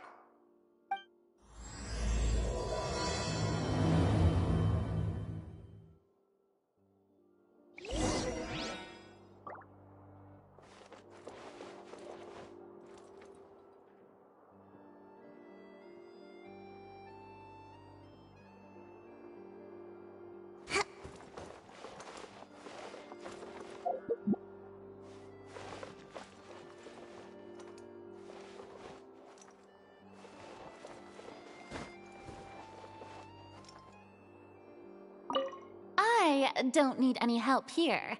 Why don't you try asking someone else? Let's move out.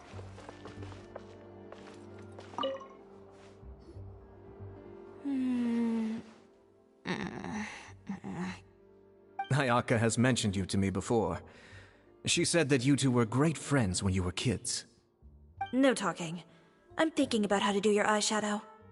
Ah, yes. To help me really look the part. To achieve a more young and naive look for this scene. Are you saying the wrinkles around my eyes are too deep? You just have too much of a calculating look in your eyes. You sure don't mince your words. It seems you really haven't changed much. Quiet.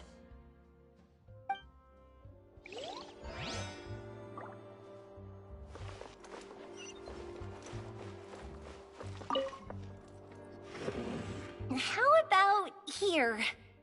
A little more to the left. You got it. Hey, Yoimiya, do you need a hand? No, I'm fine. You know, doing the lighting is kind of like designing a fireworks show. It's interesting to imagine what kind of atmosphere the lights will create. I heard that the Traveler will be operating the camera and Paimon will be the clapper loader, right? Those roles are just perfect for the two of you. Really? Is that because it'll be easy for Paimon to hold the clapperboard while flying? Well, sure, there's that, but that's not exactly what I meant. I just think that after all your journeys together, you two must have developed a super close bond and just naturally know how to work with each other. If I'm not mistaken, the director will want the cameras rolling as soon as the clapperboard goes clack. Oh, I see! It's amazing to see the magic behind filmmaking. Yoimiya, we need lights over there, too. Oh, on it! I've got to get back to work. Chat with you later. Oh, it's exciting to see so many people working together to bring the film to life. Seems like Yoimiya's really getting into it.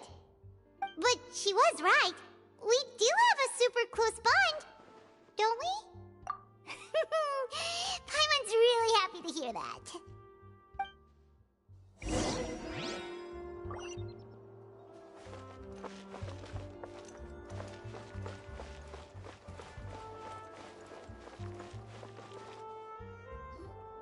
So, this is a real musket? No, it's just a prop weapon. Not bad. Have you seen a real musket before? Only in books and newspapers. I made this one based on the relative shape and proportions I saw in reference images.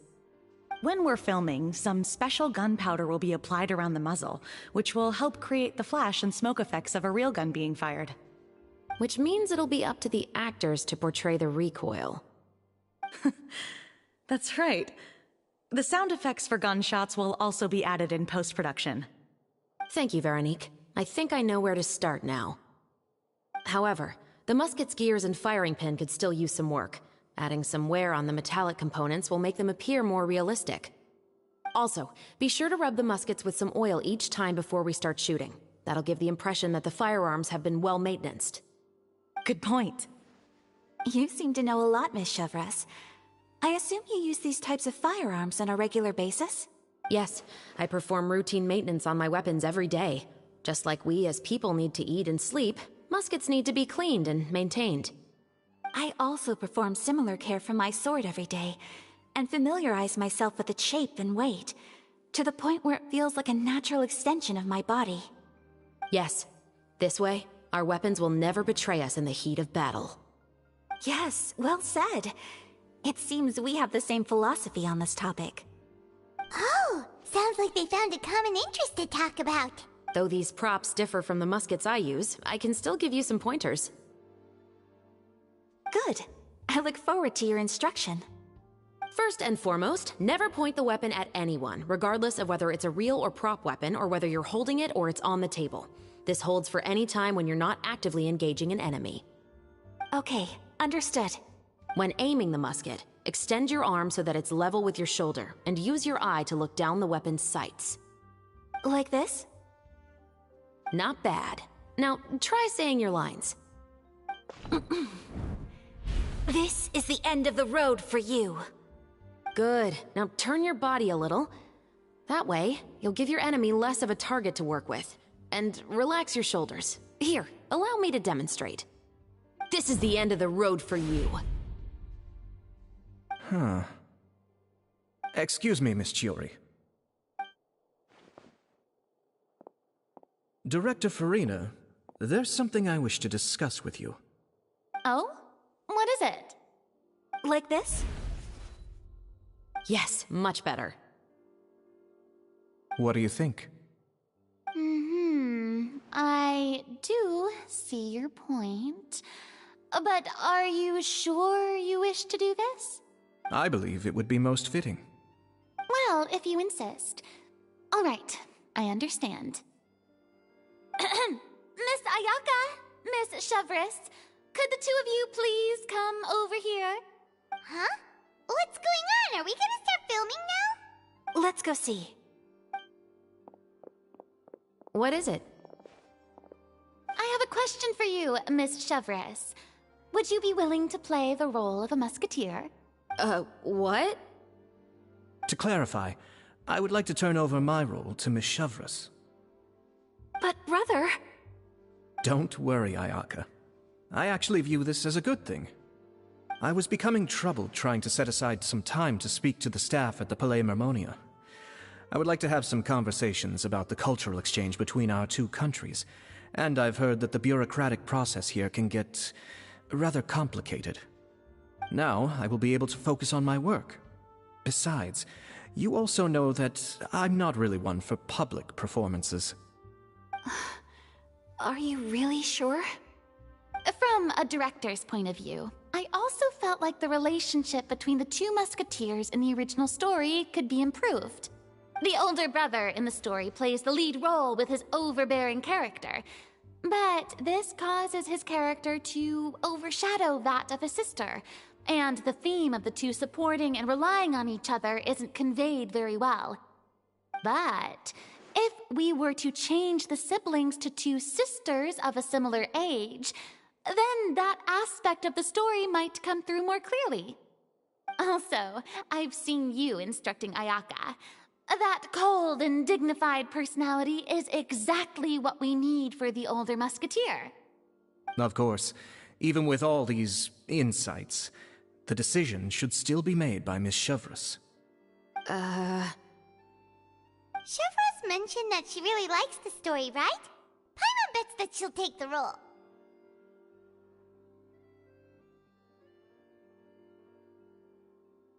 All right, I'll take the role. Good. It's decided then. I'll get started on making edits to the script. We'll also need to make some immediate adjustments to the lighting, props, and costumes. I have a feeling that our adaptation will be even better than the original story. You're doing a great favor for me, Miss Chevres. You have my gratitude. Don't mention it. I like this character, so if anything, I should be the one thanking you. Well, since my brother is the one who brought up the idea, I suppose there's no need to worry. Let's go, Miss Chevres. I look forward to working with you. Please, just call me Chevres.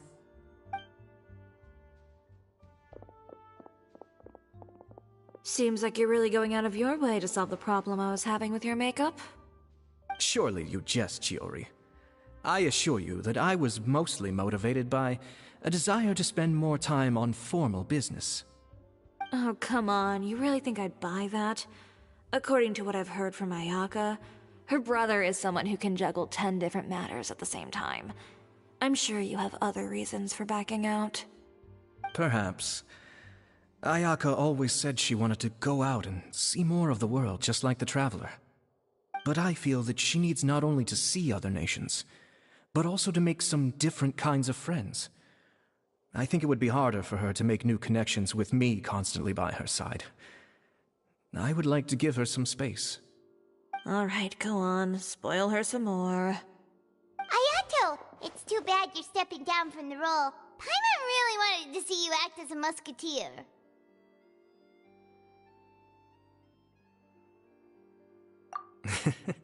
No need to poke fun at me. I'd wager that you also felt that I wasn't the best candidate for the role. It's a little hard for Paimon to imagine you saying those lines. Yes, I've made an appointment to meet some people from the Palais Mermonia. Now, I will have some more time to prepare.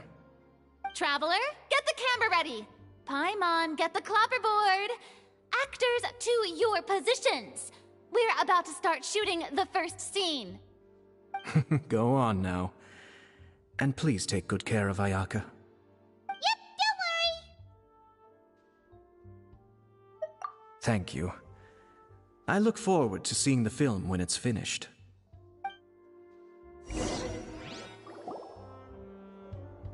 All right, now that we're all here, let me help set the scene for everyone. The first scene takes place when our two main characters are still living at the Baron's estate. They've been ostracized and verbally abused by others in the household, but they still have no idea why. We want to capture how naive and innocent they are, despite their pain. Chevris will be playing the role of the older sister, Tulip, and Ayaka will be the younger sister, Iris. Be sure to get close-ups of the main characters at the right moment. Silence on the set! Lights, camera, action! Let's go! Tulip, Mother's been out for quite a while now. Perhaps she went to pick some flowers on the way home. You know how she loves flowers. Iris, Tulip! I'm home! Mother! You were out for so long, we were beginning to worry about you. I'm sorry, but I'm back now, safe and sound. Here, I brought your favorite treat, apple turnovers. Mother, what are those bruises on your hand?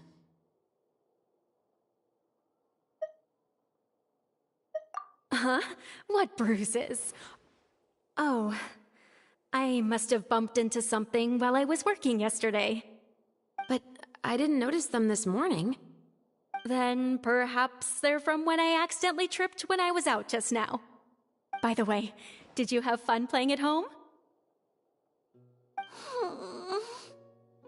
What's the matter, Iris? Well, we've realized that no one really wants to play with us. They even took Iris's doll and spat at us. And they even called us names. They said we were... Shh. It's all right. Don't worry. Girls, listen to me. It doesn't matter what anyone says. Don't listen to them. No one can define you with such words. You both have wonderful lives ahead of you. Just like your names.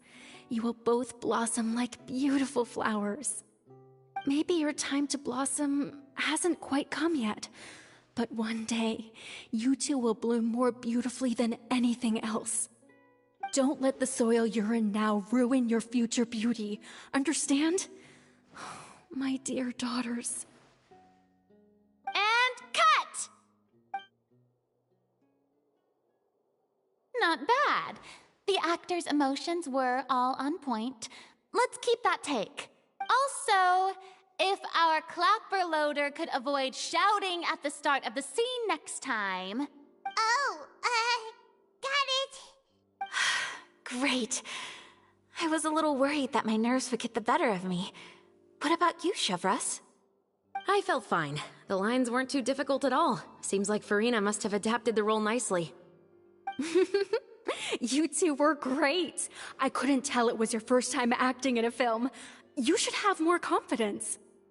Thank you for your encouragement. Positions, everyone! We'll move on to the next scene after we try a few more camera angles.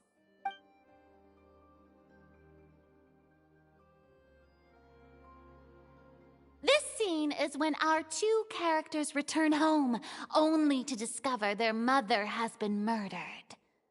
Ready? Lights! Camera! Action! Mother, we're back! Mother?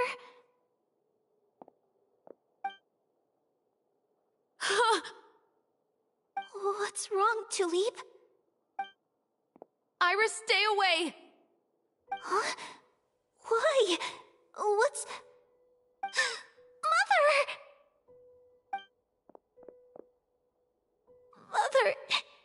She's... Huh? There's poison in this cup. Huh? I could have sworn I've seen this kind of cup before. Those aristocrats. They didn't even try to cover up their actions.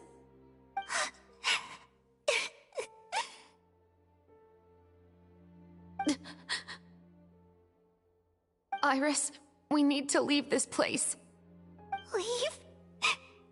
Now that Mother is gone, where can we even go? Anywhere. All I know is that we can't stay in this house.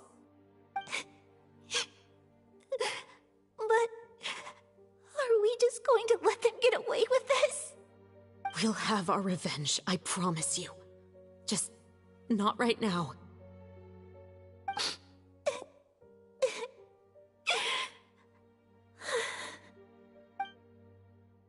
Come on, let's go.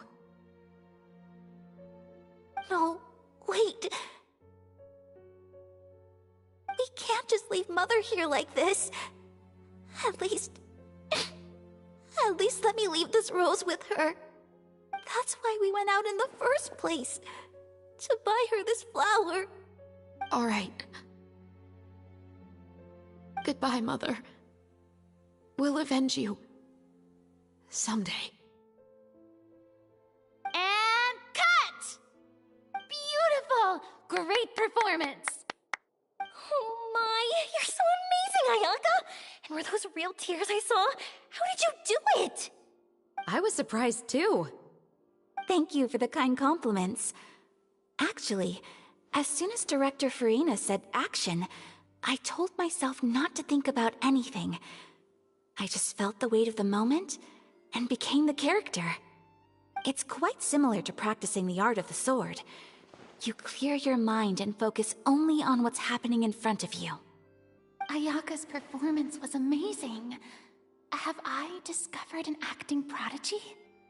Pipe down, everyone! We need to move on to the next scene!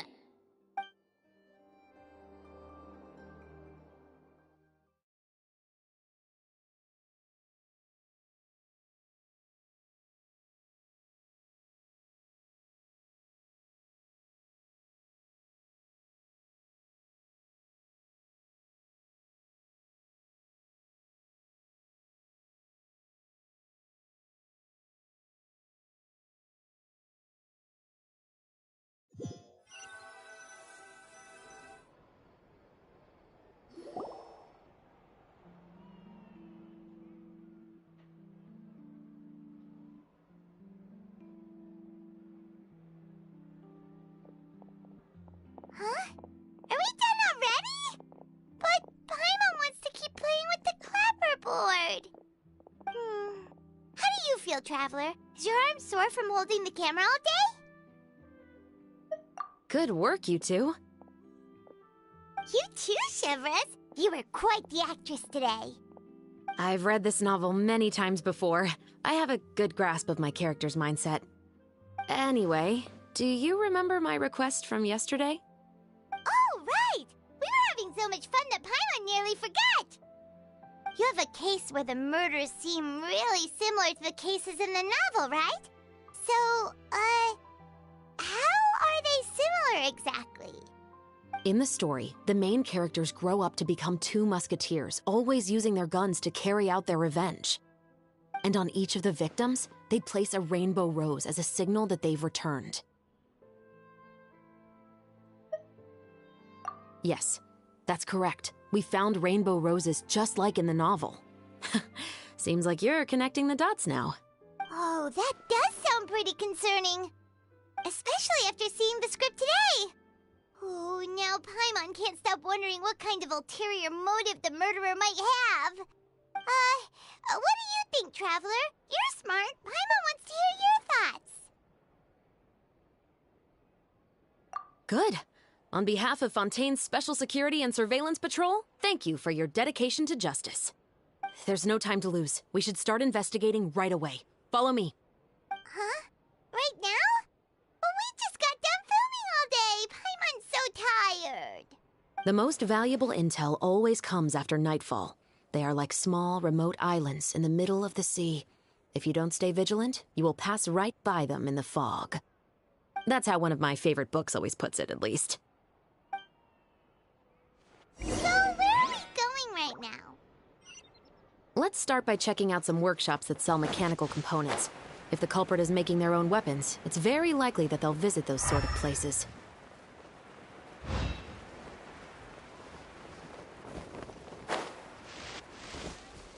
Let's move out.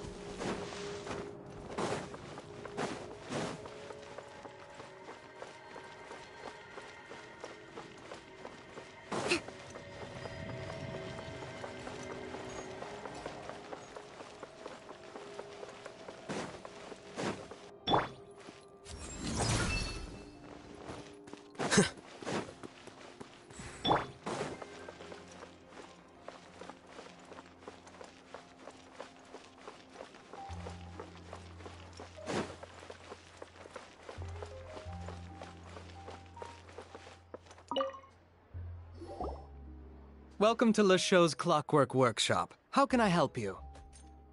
Hello. I'd like to know if anyone has purchased some special components lately. Special components? Sorry, could you be more specific? I mean the kind of components that aren't typically used for clockwork toys, but for firearms. Huh? For firearms? No, we don't sell those sort of things here. Don't misunderstand. I'm not here to cause any trouble. We are merely investigating a case, and we're hoping that you could cooperate. Well, to be completely honest, I'm not even sure what kind of components that would entail. Has anyone ever purchased components here as an individual rather than on behalf of an organization? We have a lot of customers who buy toys, but those who buy components are all regular customers who buy in bulk on behalf of their organization. Is that so? I understand. Thank you for your cooperation. You're welcome. It's the least I can do.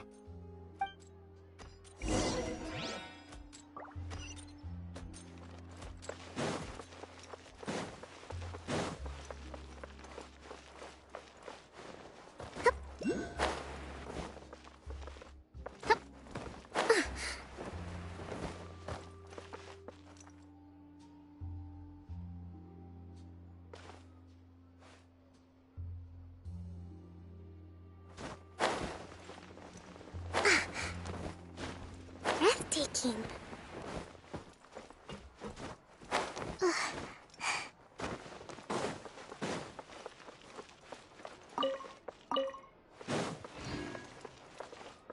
Let's move out.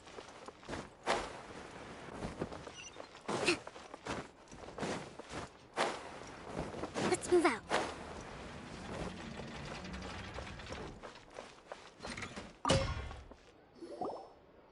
Oh, hey, Chevris. Run out of oil for your musket again? Hello, Estelle. I want to know if anyone has come to your shop recently to order some firearm components. Oh, is this another case? Let me think. I don't think so. Some people have requested that I make some prop guns for the Fontane Film Festival, but I refused all of those requests. Oh? Why's that? Because there's no profit! I only make things here that can do some real heavy lifting. I don't have the energy to make some new molds just for the festival. Then has anybody come specifically looking for mechanical components? Well, I usually sell off my scrap to the Fleuve Cendre. I don't typically give them to one specific person. I understand. Thanks for your cooperation. Don't mention it. Always happy to have the Musketeers' patronage. Seems like we haven't found any leads to go off yet. Yeah, unfortunately. All right, let's head to Fleuve Cendre next. Huh? Are you sure? People might not be so thrilled to see the captain of the special patrol there. You think so, huh? Then I guess you don't know. Huh? Know what? That I grew up in Fleuve Cendre.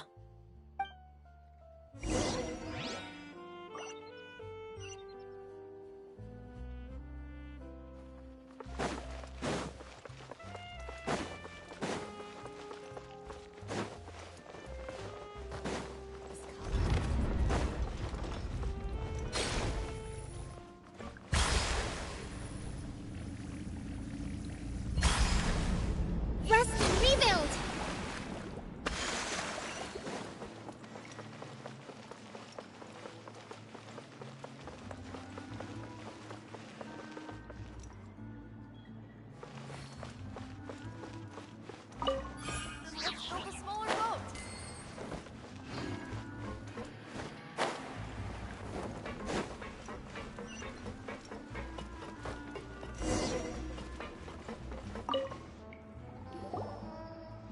Hello, I'd like to ask some questions.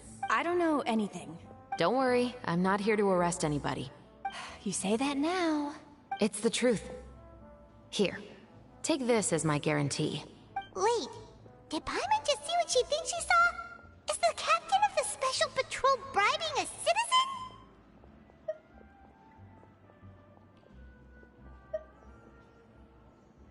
Seems you're different from the other guards. What do you want to know? Have you heard anything related to muskets in Fleuve Cendre lately? Anything at all? Muskets, huh? All I know is that about 2 weeks ago, we started hearing some loud noises at night. So loud that it's been waking me up. Were they gunshots? Possibly. It's hard to tell around here. Someone's house collapsing, a pipe exploding somewhere, it's all the same. But the noises I'm talking about definitely happened after I fell asleep. Do you know where the noises were coming from? I don't remember clearly. Is it that you don't remember, or that you need to think about it some more? You tell me. Then please, think about it some more. She's giving her even more Mora!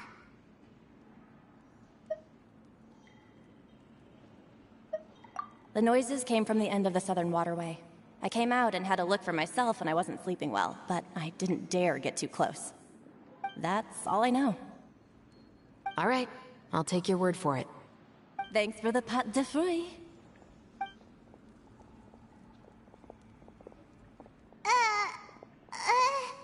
No need to be surprised. I grew up here, remember? I know how to get people around here to talk. My apologies, I'm all out of sweets. Though I do have some other tempting snacks in my custody. Fries, fried chicken, and even onion rings. But taking care of junk food is my responsibility. You're better off sticking to your normal, nutritious diet. Now then, let's keep going.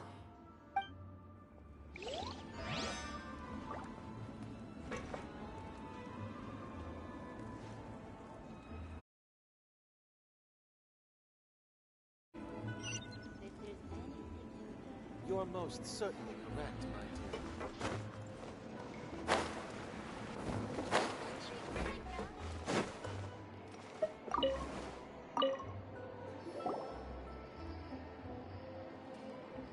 It's been a while, Tetro. Please, just get on with your request. I want to know if you've heard anybody talking about muskets lately. Information isn't free, you know. I've heard that bandits have been extremely active in the countryside recently, and they've been affecting the delivery of goods to Poisson. You're still as helpful as ever. One of our men got drunk at dinner about a month ago and lost his gun. 3 days later, it turned up in the corner here. What's weird about that? He just forgot where he put it, right? This is Fleuve Cendre, my friend. Anything of value left in the tavern won't ever make it to the next day. But that gun turned out to be an exception. It didn't get any new wear and tear on it, and didn't even appear to have been fired. We were quite mystified as to what could have happened. I suspect it came back because the weapon was already known to the guards. You mean, a criminal was afraid the Marechaussee Phantom would use the shot marks to track them down? Maybe. But if that's the case, the culprit really took great care to avoid getting caught. I didn't say anything about a criminal. In Fleuve Cendre, knowing who was killed is as easy as knowing what clothes you're wearing today. It's the guy living in the east side, isn't it? I've never liked him. Every time he's here, he just orders a drink and sits there with a nasty look in his eyes. So, who was the one who lost the gun in the first place? Don't bother. Even if you ask, he wouldn't admit to owning a gun to some strangers. Not to mention the captain of the Special Security and Surveillance Patrol. He's right. I know you grew up here, Chevreuse. Even though you're on good terms with the Spina, you've still been gone too long. Not many people know you here now, and a lot of people don't like the Special Patrol. I know. So take my advice and don't show your face too much around here. It's for your own safety.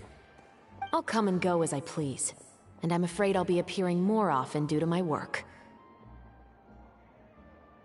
All right. Don't say I didn't warn you.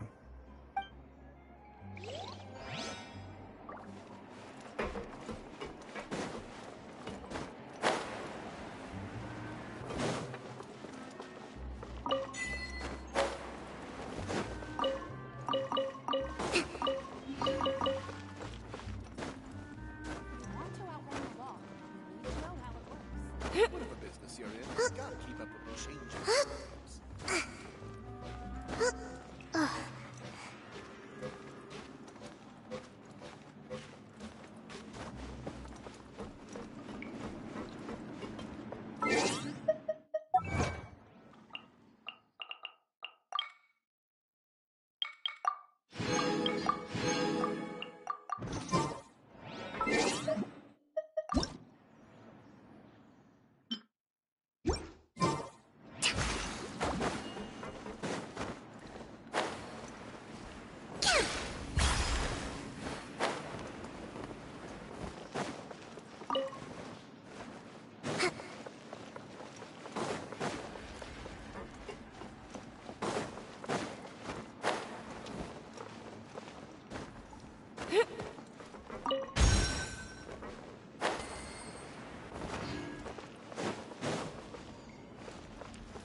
as well as some liquor bottles? Yes, but have a closer look, Paimon. Even though somebody has purposefully tried to clean them up, these are obviously marks from musket bullets. In other words, someone was here trying to improve their shot. They were using the barrels and bottles for target practice. Could it have been the killer? Your guess is as good as mine. Although many people at Fleuve Cendra own guns, few hide the fact from others. And even fewer would go to such lengths to hide markings from practice shots. Anyway, let's go. There might be more to this.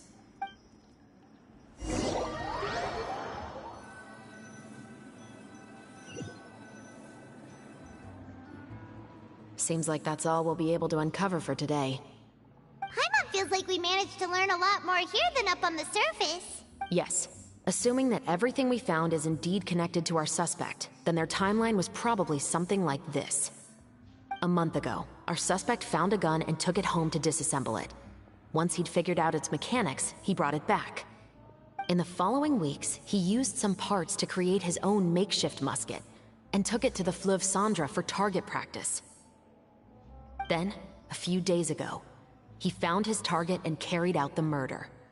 Once the deed was done, he left a rainbow rose on the body, just like the scene in the novel. That all makes sense to Paimon, but we're still no closer to figuring out the killer's identity! The deceased was a resident of Fleuve Cendra. It said that he was a poor, solitary man. Yeah, that's also something I'm trying to figure out. If we are indeed following the novel, and there's a story behind the murder, then this murder should be an act of vengeance. But according to our investigation, the deceased didn't have any enemies. He was no saint, but no one's heard of a rival who hated him enough to shoot him dead. Much less care to leave a rose on his body. What message is the killer trying to convey? And to whom exactly? We've thoroughly investigated that possibility. He claims to have spent the whole day at the Opera House on the day of the murder, and the staff there have confirmed his account. Okay, so he has an alibi. Not only that, he lacks a credible motive as well. He has a family of his own, and both of his parents are still alive. I've looked into his records. He was adopted at the age of 6, and all the proper procedures were followed. There are also records of him at an orphanage before then. In the story, the mother of the 2 musketeers was murdered after the children turned 10. Of course, he could have changed the children's ages, but I don't want to assume anything without evidence. More importantly, I've also had a chat with him in person. He didn't seem like the kind of person who would pull the trigger to kill a man. Then, what should we do now? We have all this new information, but it doesn't help us move forward. Investigations take time. I didn't expect us to catch the culprit in just a single day. How about this? Let's spend the next few days filming with the crew. We can continue the investigation once we're done with the film. I'm sure that given time, new leads will present themselves. Wait, but weren't you saying Intel is like small, remote islands in the middle of the sea just a moment ago?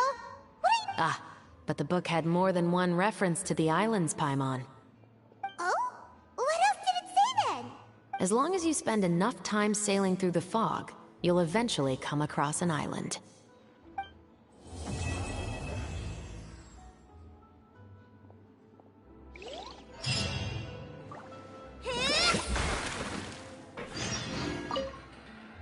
What? Never thought that the captain of the security and surveillance patrol could come from the Fleuve Cendra? You mean rising through the ranks? It was a struggle, for sure. But as long as you can distinguish yourself through your accomplishments and skills, you'll eventually be recognized for your worth.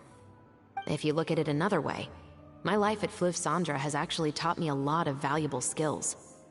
Skills like how to barter with criminals or how to think in their shoes. Of course, I'd appreciate it if you could keep this a secret between us.